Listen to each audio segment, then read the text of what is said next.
مجھے اپنی آنکھوں پہ یقین نہیں آ رہا تھا.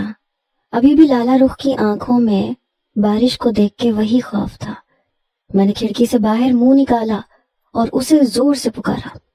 اس نے چونک کے میری طرف دیکھا اور میری طرف دیکھتے ہی اس نے کھڑکی بند کر دی. عین اسی وقت گرین لائٹ چلی گئی. راستہ کھل گیا. میرے پاس بیٹھی زرنش نے مجھے پکارا. آہل، کس کو دیکھ رہے ہیں؟ لیکن مجھے کچھ بھی سنائی نہیں دے رہا تھا. میں لالا رخ کی گاڑی کا پیچھا کرنے لگا. گاڑی اب صاف سڑک پہ آ چکی تھی جہاں پانی کم جمع تھا، اس لیے تیز رفتار سے چل رہی تھی. اور میری بے چینی کا یہ حال تھا کہ میں فوراً سے پہلے لالا رخ کی گاڑی تک پہنچ جاؤں. لیکن بیچ میں بہت گاڑیاں تھیں. بار بار زرنش مجھ سے پوچھ رہی تھی کہ کیا ہوا ہے آپ کو، آپ کہاں گاڑی لے کے جا رہے ہیں، یہ گھر کا راستہ تو نہیں ہے. میں نے کہا چپ کر جاؤ، خدا کے لیے چپ کر جاؤ. میرے دل کی حالت یہ تھی کہ میں شاید اسے لفظوں میں بیان نہیں کر سکتا. وہ زندہ تھی، یہ میرے لیے نافہم سی بات تھی. میں اسی اسکول کوسٹر کا پیچھا کر رہا تھا. میرے دل کی حالت بڑی عجیب تھی. میری آنکھوں سے آنسو رواں تھے. زرنش مجھے دیکھے جا رہی تھی.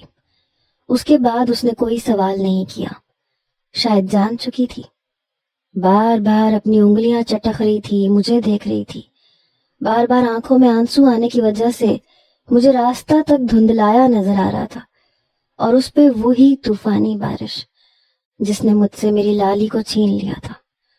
تبھی وہ اسکول کوسٹر ایک بہت بڑے اسکول کے سامنے کھڑی ہوئی جو بورڈنگ اسکول تھا، اور وہاں وہی بچے پڑھتے تھے جو دوسرے شہروں سے آئے ہوتے تھے، اور رہائش بھی ان کو اندر ہی دی جاتی تھی. گاڑی اندر گئی اور مین دروازہ بند ہو گیا. میں فوراً سے گاڑی ایک طرف کھڑی کر کے گاڑی سے باہر نکلا. اپنی گاڑی کا دروازہ بند نہیں کیا تھا. بھاگتے ہوئے میں اس مین گیٹ کی طرف گیا جسے چوکیدار بند کر چکا تھا. میں نے کہا دروازہ کھولو، مجھے لالا رخ سے ملنا ہے. چوکیدار کہنے لگا کون لالا رخ؟ دیکھیں آپ جائیں یہاں سے، ہمیں اجازت نہیں ہے ہم کسی بھی اجنبی کو اندر جانے دیں. میں نے کہا میں اجنبی نہیں ہوں، آپ بس ایک بار دروازہ کھول دیں. لیکن چوکیدار نے دروازہ نہیں کھولا. یہی کہنے لگا کہ اسے پرمیشن نہیں ہے اور وہ دروازہ نہیں کھول سکتا. اگر میں کسی کو جانتا ہوں تو مجھے اس ٹیچر کو فون کر کے باہر بلانا پڑے گا. میں اندر نہیں جا سکتا. میں بے حد پریشان تھا. مجھے اس چوکیدار پہ غصہ آنے لگا. میں نے اس کا گریبان پکڑ لیا. میں نے کہا میں کہہ رہا ہوں نا، میں کہہ رہا ہوں تم سے کہ دروازہ کھولو. میری لالا رخ اندر ہے اور مجھے اندر جانا ہے ہر حال میں. میری بدتمیزی پہ چوکیدار نے اپنا گریبان جھٹکے سے چھڑوا کے مجھے دھکا دیا. پھر اپنی بندوق نکال لی. اسے لگا شاید میں کوئی چور اچکا ہوں یا کوئی بدماش ہوں، اس اسکول کو نقصان پہنچانا چاہتا ہوں. زرنش باہر آ چکی تھی کیونکہ میں چوکیدار کے ساتھ دست و گریبان پہ اتر آیا تھا کہ دروازہ کھولو ورنہ میں تمہیں زندہ نہیں چھوڑوں گا. میری زندگی، میری لالا رخ اندر ہے. زرنش میرا ہاتھ پکڑنے لگی، مجھے پیچھے کرنے لگی، کہنے لگی آہل آپ کو ہو کیا گیا ہے، چھوڑے اس کا گریبان. میں نے کہا میں اسے زندہ نہیں چھوڑوں گا، اسے کہو دروازہ کھولے. اس کے بعد شور کی آواز سے اسکول کے اندر کھڑے گارڈز بھی باہر آ چکے تھے. مجھے پولیس کی دھمکیاں دینے لگے. 3-4 ہٹے کٹے مردوں کے سامنے میں شاید کچھ بھی نہیں تھا. وہ سب لوگ مجھے مارنے کو تیار کھڑے تھے. بڑی مشکل سے زرنش مجھے وہاں سے کھینچ کے گاڑی تک لے جانے لگی. بہت رو رہی تھی. شاید میرا جنون اس نے پہلی بار دیکھا تھا. میں اپنا آپ زرنش سے چھڑوا رہا تھا، یہی کہہ رہا تھا کہ مجھے لالا رخ سے ملنا ہے. بہرحال بارش میں بھی بھیگ چکا تھا اور زرنش بھی، لیکن پھر بھی مجھے گھسیٹتے ہوئے وہ گاڑی تک لے کے آئی. میری آنکھوں سے آنسو بہے جا رہے تھے. مجھے وہ وقت یاد آنے لگا جب میں پاکستان سے باہر جانا نہیں چاہتا تھا، لیکن قاسم بھائی مجھے زبردستی اپنے ساتھ لے کے گئے تھے. انہوں نے مجھ سے جھوٹ کیوں بولا کہ وہ مر گئی ہے؟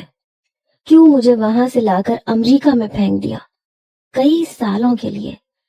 کیوں مجھ سے جھوٹ بولا؟ ایک بار مجھے بتایا ہوتا کہ لالا رخ زندہ ہے، میں اسے ڈھونڈ لیتا. میں دنیا کا ہر کونا چھان مارتا مگر لالا رخ کو ڈھونڈ لیتا. بہرحال میں گاڑی میں بیٹھ چکا تھا. زرنش سسکیوں سے رو رہی تھی. کہنے لگی آپ کو کیا ہو گیا تھا؟ میں نے کہا وہ میری لالا رخ تھی. تم نہیں جانتی وہ میرے لیے کیا تھی؟ وہ میری محبت تھی، وہ میری محبت ہے۔ وہ کہنے لگی آپ تو کہہ رہے تھے کہ وہ مر چکی ہے، شاید وہ کوئی اور لڑکی ہو، آپ کو لگ رہا ہو کہ وہ لالا رخ ہے۔ میں نے کہا نہیں، ایسا کچھ نہیں ہے، وہ وہی تھی۔ گاڑی چلاتے ہوئے میں قاسم بھائی کو برا بھلا کہتا رہا کہ انہوں نے میرے ساتھ اچھا نہیں کیا، مجھ سے جھوٹ بولا۔ وہ کیا سمجھتے تھے مجھ سے جھوٹ بولیں گے اور جیسا چاہیں گے کر لیں گے؟ اب میں انہیں بتاؤں گا کہ میں کیا کر سکتا ہوں۔ میں اپنی لالا رخ کو کبھی نہیں چھوڑ سکتا۔ جیسے ہی ہم لوگ گھر پہنچے، گاڑی بنگلے کے پورچ میں کھڑی کر کے میں سیدھا اندر گیا۔ قاسم بھائی بھی تب تک آفس سے واپس آ چکے تھے۔ میں غصے میں ان کے پاس گیا۔ وہ صوفے پہ بیٹھے چائے پی رہے تھے، ساتھ میں اپنی چھوٹی بیٹی کو بھی اپنے ساتھ بٹھایا ہوا تھا، اس سے باتیں کر رہے تھے۔ میں نے ان کے ہاتھ سے کپ چھینا اور زمین پہ پٹخ دیا۔ نرگس بھابھی بھی مجھے دیکھنے لگی۔ میری والدہ، والد سب لاؤنج میں ہی بیٹھے تھے، ٹی وی دیکھ رہے تھے۔ میرے اس رویے پہ سب کے سب حیران تھے۔ میں نے قاسم بھائی کو زیادہ سوچنے کا موقع نہیں دیا۔ میں نے ان کا گریبان پکڑ لیا اور بری طرح سے جھنجھوڑ کے رکھ دیا۔ میں نے کہا کیوں جھوٹ بولا تھا مجھ سے؟ کیوں جھوٹ بولا تھا کہ لالا رخ مر گئی ہے؟ میری بات سن کے قاسم بھائی مجھے نافہمی سے دیکھ رہے تھے۔ کہنے لگے تم پاگل تو نہیں ہو گئے ہو؟ میرا گریبان چھوڑو، وہ واقعی مر چکی ہے۔ تبھی زرنش اندر آ گئی، وہ ابھی بھی رو رہی تھی۔ میری والدہ کہنے لگی تمہیں پھر سے وہی پاگل پن کا دورہ پڑنے لگا ہے، چھوڑو بھائی کا گریبان، شرم نہیں آتی تمہیں؟ 7 سال بڑا ہے تم سے۔ لیکن مجھ پہ واقعی کوئی جنون سوار ہو چکا تھا۔ میں نے قاسم بھائی کا گریبان نہیں چھوڑا۔ میرے جھنجھوڑنے پہ ان کی شرٹ کے کئی بٹن ٹوٹ چکے تھے، سینہ سرخ ہو رہا تھا۔ زرنش روئے جا رہی تھی اور میں لہو رنگ آنکھوں سے اپنے بھائی کو غصے سے دیکھ رہا تھا۔ میں نے کہا بتائیں مجھے کیوں جھوٹ بولا مجھ سے؟ میں اس قدر زور سے چلایا کہ میری آواز پورے بنگلے میں گونجنے لگی۔ میرے والد نے میرے منہ پہ تھپڑ دے مارا۔ میرے ہاتھ سے قاسم بھائی کا گریبان چھڑوا کے مجھے پیچھے دھکا دیا۔ میں لڑکھڑاتے ہوئے پیچھے ہٹا تھا۔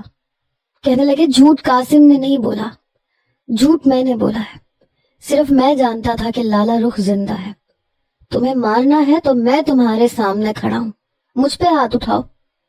یہ سن کے میں نے بڑے تعصب سے اپنے باپ کی طرف دیکھا تھا۔ میں نے بڑی بے دردی سے اپنے بہنے والے آنسوؤں کو اپنے ہاتھ کی پشت سے صاف کیا تھا اور اپنے والد کے سامنے جا کے کھڑا ہو گیا۔ میں نے کہا بابا آپ نے یہ کیوں کیا تھا؟ آپ جانتے تھے میں اس سے کتنی محبت کرتا ہوں۔ وہ کہنے لگے مجھے لالا رخ نے منع کیا تھا، اس نے مجھ سے وعدہ لیا تھا، مجھے قسم دی تھی کہ میں تم سے یہی کہوں کہ وہ مر چکی ہے۔ میں نے کہا آپ نے مجھ سے کیوں جھوٹ بولا؟ اس نے کہا اور آپ نے مان لیا۔ کیوں مانی آپ نے اس کی بات؟ بابا آپ اچھے طریقے سے جانتے تھے کہ وہ میرے لیے کیا تھی اور کیا ہے۔ 7 سال میں نے کس اذیت میں گزارے وہ آپ کو نظر نہیں آیا؟ لالا رخ نے آپ سے ایک بار کہا اور آپ نے مان لیا۔ وہ کہنے لگے ہاں مان لیا، کیونکہ جو اس کی حالت تھی مجھے ماننا پڑا، کیونکہ میں بھی نہیں چاہتا تھا کہ تمہاری شادی اس سے ہو یا تمہیں یہ لگے کہ وہ زندہ ہے۔ میں نے کہا آپ نے ایسا کیوں کیا؟ آپ نے میرے ساتھ اتنا بڑا ظلم کیوں کیا؟ وہ کہنے لگے میں تمہیں اس بات کا جواب نہیں دوں گا، زندگی آگے بڑھ چکی ہے، تمہاری بیوی ہے، تمہارا بچہ آنے والا ہے، بھول جاؤ لالا رخ کو، وہ اپنی زندگی میں خوش ہے، تم بھی اپنی زندگی میں خوش رہنا سیکھو۔ ضروری نہیں ہے کہ ہم جسے چاہیں اسے پا بھی لیا جائے یا جسے چاہا جائے وہ ہمیں مل بھی جائے۔ میں نے کہا اچھا آپ کو لگتا ہے میں اسے چھوڑ دوں گا، یا آپ کو یہ لگتا ہے کہ میں اسے بھول کے ویسی زندگی گزاروں گا جیسی آپ چاہتے ہیں؟ تو ایسا ہرگز ممکن نہیں ہے۔ بابا میں لالا رخ کو چھوڑ کے نہیں جی سکتا اور نہ میں اسے چھوڑوں گا۔ یہ جملہ میں نے جما کے بولا تھا، ایک ایک لفظ پہ زور دیتے ہوئے کہا تھا۔ سب مجھے غصے سے دیکھ رہے تھے۔ یہ کہہ کے میں اپنے کمرے میں چلا گیا، دروازہ بڑی زور سے بند کیا۔ میرا بس نہیں چل رہا تھا کیا نہ کر گزروں۔ میں اتنا شدید غصے میں تھا کہ سب برا لگ رہا تھا۔ میرے ہی باپ نے میرے ساتھ اتنا بڑا ظلم کیا، حالانکہ وہ جانتے تھے کہ لالا رخ میرے لیے کیا ہے، پھر بھی میرے ساتھ یہ سب کچھ کیا۔ کچھ دیر کے بعد زرنش سرخ آنکھوں کے ساتھ کمرے میں داخل ہوئی۔ میں نے بس ایک نظر اس کی طرف دیکھا اور رخ بدل دیا۔ اس سے پہلے کہ اپنا تکیہ اٹھاتا اور صوفے پہ جا کے لیٹتا، اس نے میری کلائی پکڑ لی۔ کہنے لگی، آہل، یہ کیا کر رہے ہیں آپ؟ آپ کو پتا ہے وقت کتنا آگے بیت چکا ہے۔ میں بیوی ہوں آپ کی، میرے وجود میں آپ کا بچہ پل رہا ہے۔ میں نے کہا، او شٹ اپ، اپنی بکواس بند کرو۔ اگر تم یہ سمجھتی ہو کہ تمہارے یہ جذباتی جملے میرا ارادہ بدل دیں گے تو تم غلط سمجھتی ہو۔ میرے باپ نے میرے ساتھ ایک ڈرامہ رچایا ہے، ایک بہت گھٹیا اور برا کھیل کھیلا ہے، اور وہ یہ سمجھتے ہیں کہ میں اس کو ساری زندگی نبھاؤں گا تو غلط سمجھتے ہیں۔ میری ایک بات یاد رکھنا زرنش، میں تمہارے ساتھ کبھی بھی زندگی نہیں گزاروں گا۔ میری بات نے اس کے ہوش اڑائے تھے، اس کا رنگ اڑ گیا تھا، اس کی آنکھوں سے تواتر سے آنسو بہ رہے تھے، لیکن مجھے پرواہ نہیں تھی۔ میں نے تکیہ اٹھایا، صوفے پہ رکھا اور آنکھیں بند کر کے لیٹ گیا۔ حالانکہ میں جانتا تھا کہ پوری رات مجھے نیند نہیں آئے گی۔ مجھے صبح ہونے کا انتظار تھا۔ صبح ہوتی تو میں دوبارہ جاتا، لالا رخ سے بات کرنے کی کوشش کرتا۔ بہرحال کافی دیر تک مجھے زرنش کی سسکیوں کی آوازیں آتی رہیں، پھر شاید وہ سو چکی تھی۔ میں دن چڑھے تک جاگتا رہا۔ جیسے ہی 8 بجے بڑی خاموشی سے میں کمرے سے باہر نکل گیا۔ میں سیدھا اسی اسکول میں گیا تھا۔ چوکیدار مجھے دیکھ کے ماتھے پہ بل ڈالنے لگا۔ میں نے کہا، مجھے پرنسپل سے ملنا ہے، مجھے ان سے بات کرنی ہے۔ چوکیدار کہنے لگا، ٹھیک ہے، آپ یہیں کھڑے رہو۔ کچھ دیر کے لیے وہ اندر چلا گیا اور 15 سے 20 منٹ کے بعد باہر آیا۔ پھر کہنے لگا، میرے ساتھ اندر آؤ۔ وہ مجھے اپنے ساتھ اندر لے کے گیا۔ سامنے پرنسپل کا آفس تھا، میں وہاں چلا گیا۔ آفس کے باہر بھی ایک گارڈ کھڑا تھا۔ کافی بڑی جگہ تھی جہاں وہ اسکول بنایا گیا تھا، اور ہاسٹل بھی ساتھ تھا۔ میں اجازت طلب کر کے اندر داخل ہوا۔ سامنے ایک 55 اور 60 کے لگ بھگ شخص بیٹھا تھا، جو اس اسکول کا اونر بھی تھا اور پرنسپل بھی۔ مجھے بڑی عجیب نظروں سے دیکھ رہا تھا۔ پھر مجھے سامنے کرسی پہ بیٹھنے کا اشارہ کیا۔ میں بیٹھ گیا تو کہنے لگا، جی فرمائیے، آخر آپ چاہتے کیا ہیں؟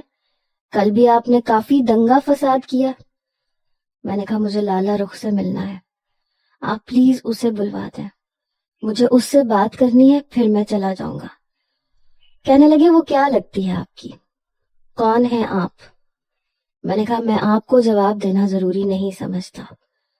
وہ شخص کہنے لگا، وہ لڑکی میری ذمہ داری ہے، میں حق رکھتا ہوں، اس لیے آپ سے پوچھ رہا ہوں، کیوں ملنا ہے آپ کو؟ کون ہے آپ؟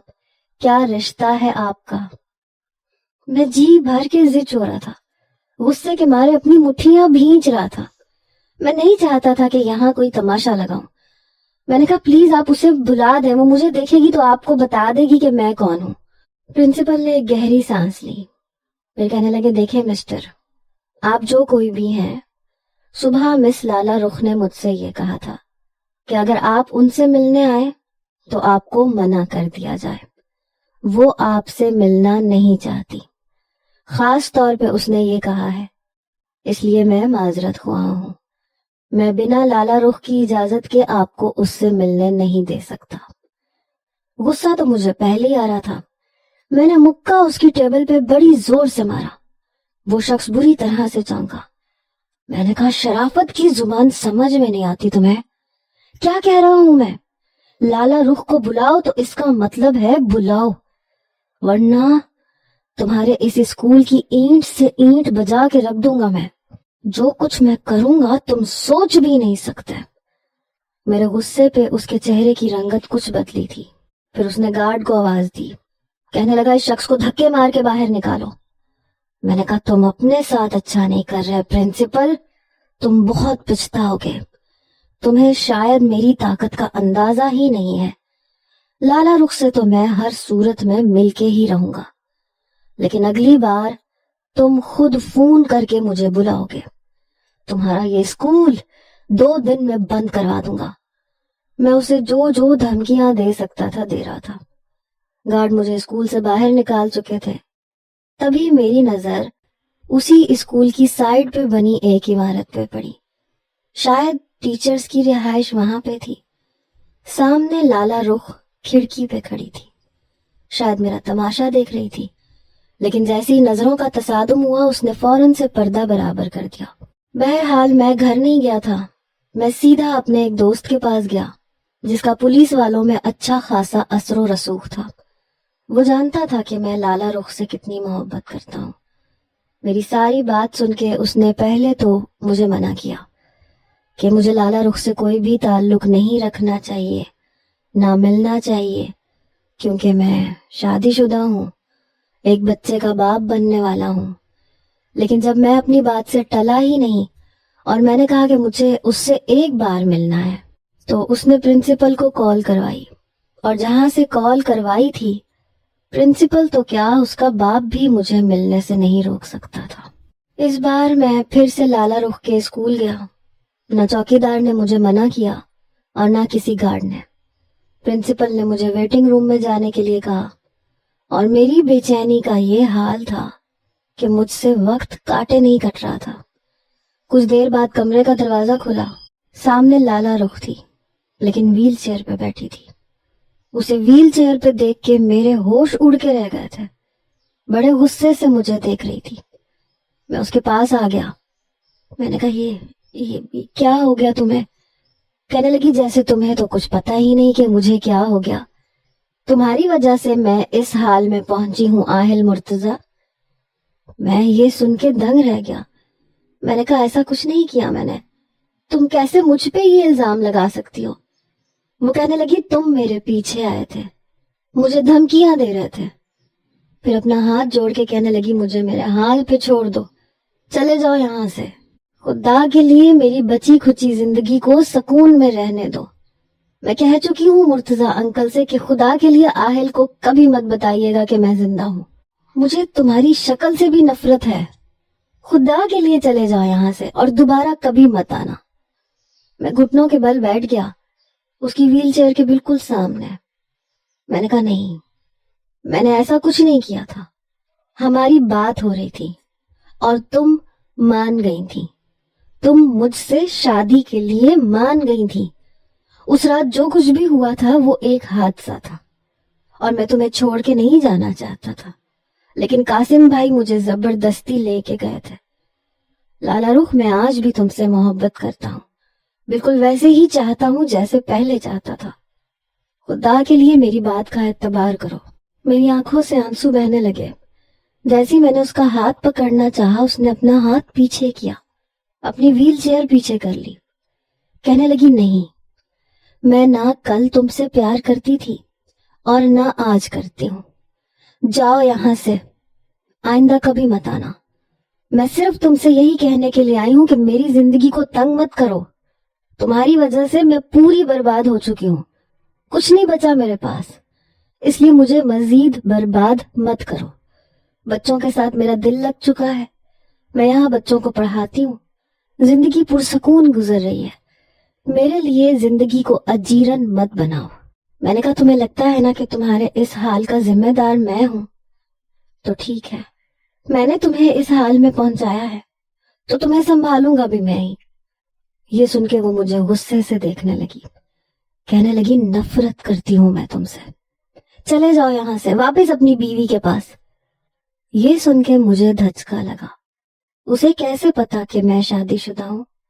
میں نے کہا تم سے کس نے کہہ دیا؟ کہنے لگی مجھے سب پتا ہے، میں سب جانتی ہوں. میں نے کہا میرے بارے میں اتنا کیوں جانتی ہو اور کس لیے جانتی ہو؟ میرا یہ کہنا تھا کہ اس نے اپنا رخ بدلا. کہنے لگی جاؤ یہاں سے. بات اتنی سیدھی نہیں تھی جتنا وہ میرے سامنے بتانا چاہ رہی تھی. بات کچھ اور تھی. اگر وہ مجھ سے نفرت کرتی تو میرے بارے میں اتنی معلومات اکٹھی نہ رکھتی. میرے بارے میں اتنا کچھ وہ کیسے جان سکتی تھی؟ میں نے جان بوجھ کے کہا. میں نے کہا تم جھوٹ بول رہی ہو، میں نے کسی سے شادی نہیں کی. لالا رخ کہنے لگی تم جھوٹ بول رہے ہو. میں جانتی ہوں تم شادی شدہ ہو اور میں یہ بھی جانتی ہوں کہ ایک بچے کے باپ بننے والے ہو. جاؤ یہاں سے اور اپنی زندگی میں خوش رہو، مجھے بھی خوش رہنے دو. پھر میرے سامنے ہاتھ جوڑ دیے اس کی آنکھوں میں آنسو بھی تھے جو مجھے اپنے دل پہ گرتے محسوس ہوئے۔ کہنے لگی میرا پیچھا چھوڑ دو، خدا کے لیے یہاں سے چلے جاؤ، اب دوبارہ کبھی مت آنا۔ ابھی وہ یہ کہہ رہی تھی جب ایک ملازمہ اندر داخل ہوئی۔ کہنے لگی مس لالا رخ، گاڑی ریڈی ہو چکی ہے اور آپ کا ڈاکٹر کے ساتھ جو اپوائنٹمنٹ تھا اس کا وقت ہو چکا ہے۔ لالا رخ کہنے لگی تم جاؤ، میں آتی ہوں۔ وہ ملازمہ چلی گئی۔ لالا رخ نے اپنے آنسو صاف کیے، کہنے لگی جاؤ یہاں سے۔ میں چپ چاپ باہر نکل آیا، لیکن میں گاڑی میں ہی بیٹھا رہا۔ کچھ دیر بعد وہ گاڑی میں باہر آئی جسے ایک ڈرائیور چلا رہا تھا۔ میں اس گاڑی کا پیچھا کرنے لگا۔ ایک ہاسپٹل کے سامنے اس کی گاڑی رکی۔ جیسے ہی ڈرائیور نے ویل چیئر باہر نکال کے اس کے لیے دروازہ کھولا تو وہ خود اس ویل چیئر پہ بیٹھی تھی، لیکن بہت مشکل سے۔ ڈرائیور کو اس نے خود کو چھونے تک نہیں دیا تھا۔ ایسی ہی تھی وہ، اپنے آپ کو ہاتھ نہیں لگانے دیتی تھی۔ ویل چیئر ڈرائیور ہی اندر لے کے گیا، پھر ایک لیڈی ڈاکٹر کے روم تک ڈرائیور چھوڑ کے باہر کھڑا ہو گیا۔ کچھ دیر بعد لالا رخ اسی ڈرائیور کے ساتھ واپس جا چکی تھی۔ میں اس لیڈی ڈاکٹر کے کمرے میں چلا گیا، اس سے پوچھنے لگا تو پتا چلا کہ اس حادثے میں اس کے دونوں گھٹنوں کی ہڈیاں ٹوٹ چکی تھیں۔ آپریشن سے ہڈیاں جڑ تو گئی تھیں لیکن وہ چل پھر نہیں سکتی، اور کچھ وہ چلنے کی کوشش بھی نہیں کرنا چاہتی۔ حالانکہ لیڈی ڈاکٹر نے کہا تھا کہ اگر وہ فزیو تھراپی کروائے اور چلنے کی کوشش کرے تو ممکن ہے کہ وہ چل سکتی ہے، لیکن وہ چاہتی ہی نہیں تھی۔ اسی ڈاکٹر سے یہ بھی پتا چلا کہ جب اسے ہوش آیا تھا تو اس کے دادا کا انتقال ہو چکا تھا، کیونکہ پورے 8 دن کے بعد وہ ہوش میں آئی تھی اور اس کے دادا سے اپنی پوتی کا یہ صدمہ برداشت نہیں ہوا تھا۔ ان کے دادا کی تدفین میرے گھر والوں نے ہی کی تھی۔ پہلے تو ڈاکٹر مایوس تھے، انہیں لگتا تھا کہ لالا رخ مر جائے گی۔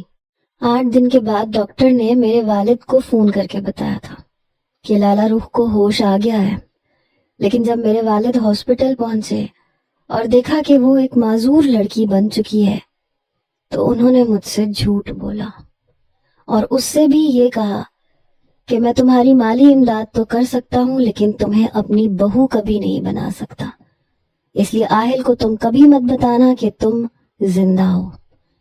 شاید اس لیڈی ڈاکٹر سے لالا رخ کی دوستی تھی، تبھی وہ لالا رخ کے بارے میں اتنی باتیں جانتی تھی۔ اپنے والد کی سوچ اور باتوں پہ مجھے افسوس ہوا تھا، لیکن مسئلہ یہ تھا کہ میں ایک دوہری پریشانی میں پڑ چکا تھا۔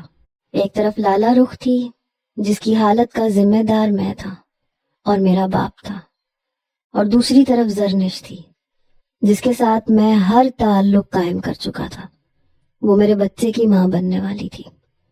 قصور میرے باپ کا تھا یا میرے گھر والوں کا تھا یا شاید میرا بھی تھا، لیکن زرنش کا نہیں تھا۔ وہ ہر بات سے انجان تھی۔ ڈاکٹر کی باتیں سن کے میں بھاری دل کے ساتھ واپس آیا تھا۔ گھر آیا تو زرنش کی آنکھیں سوجی ہوئی تھیں، آنکھوں میں آنسو تھے، ٹھیک سے کچھ کھا نہیں رہی تھی۔ میری والدہ بار بار کہہ رہی تھی کہ تم نے کیا ضد پکڑ رکھی ہے، صبح سے بھوکی ہو، تمہیں پتا ہے نا ڈاکٹر نے کیا کہا تھا، میڈیسن ٹائم پہ لینی ہے، بچہ کمزور ہے، پھل زیادہ کھانے ہیں، اور تم ہو کہ صبح سے بھوکی بیٹھی ہوئی ہو۔ یہ سن کے میرے اندر ایک ہلچل سی مچی تھی۔ ابھی بھی وہ کھانے سے انکار کر رہی تھی، کہہ رہی تھی مجھے بھوک نہیں ہے، اگر زبردستی کھاؤں گی تو الٹی ہو جائے گی، مجھے کچھ نہیں کھانا۔ جیسی اس کی نظر مجھ پہ پڑی تو اپنا رخ بدل کے اٹھ کے کمرے میں چلی گئی۔ میری والدہ مجھے غصے سے دیکھنے لگی، کہنے لگی کہاں سے آ رہے ہو تم؟ میں نے کہا کہیں سے بھی نہیں آ رہا۔ میں کمرے میں جانے لگا تو میری والدہ نے میری کلائی پکڑ لی، کہنے لگی آہل تم اچھا نہیں کر رہے، تمہاری وجہ سے زرنش نے کھانا پینا چھوڑ رکھا ہے اور تم جانتے ہو یہ سب تمہارے بچے کے لیے نقصان دہ ہے۔ میں نے اپنی والدہ کے ہاتھ سے اپنا ہاتھ چھڑوایا اور اپنے کمرے میں آ گیا۔ دیکھا تو وہ پھر سے رو رہی تھی۔ مجھے شدت سے اس پہ غصہ آیا۔ میں نے دروازہ بند کیا اور اس کے پاس آ گیا۔ میں نے کہا یہ کیا رونا دھونا مچا رکھا ہے تم نے، کچھ کھا پی کیوں نہیں رہی ہو؟ وہ کہنے لگی آپ کو کیا لگے، آپ کو تو میری پرواہ نہیں ہے، آپ کو تو آپ کی محبت مل گئی ہے۔ یہ کہہ کے اپنا رخ بدل گئی۔ میں نے گہری سانس لی اور اس کے سامنے بیٹھ گیا۔ میں نے کہا زرنش، تم کیا سمجھتی ہو؟ تمہارے آنسو مجھے کمزور کر دیں گے یا میں پیچھے ہٹ جاؤں گا؟ میں جانتا ہوں کہ تمہارا قصور نہیں ہے، لیکن قصور میرا بھی نہیں ہے، قصور لالا رخ کا بھی نہیں ہے، قصور میرے باپ کا ہے۔ انہوں نے تم سے بھی جھوٹ بولا، مجھ سے بھی جھوٹ بولا۔ اب جو کچھ بھی لالا رخ سے کہا وہ کس اذیت میں ہے میں اچھے طریقے سے جانتا ہوں۔ شاید میرے باپ کو یہ لگا کہ اگر وہ کسی اپاہج کو اپنی بہو بنائیں گے تو ان کی شان میں فرق آ جائے گا۔ بہت غلط کیا انہوں نے۔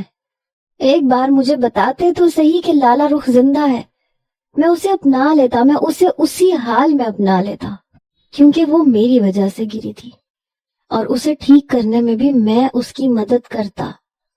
سب کچھ ٹھیک ہو جاتا، ویسا ہو جاتا جیسا ہونا چاہیے تھا، لیکن انہوں نے ایسا نہیں کیا۔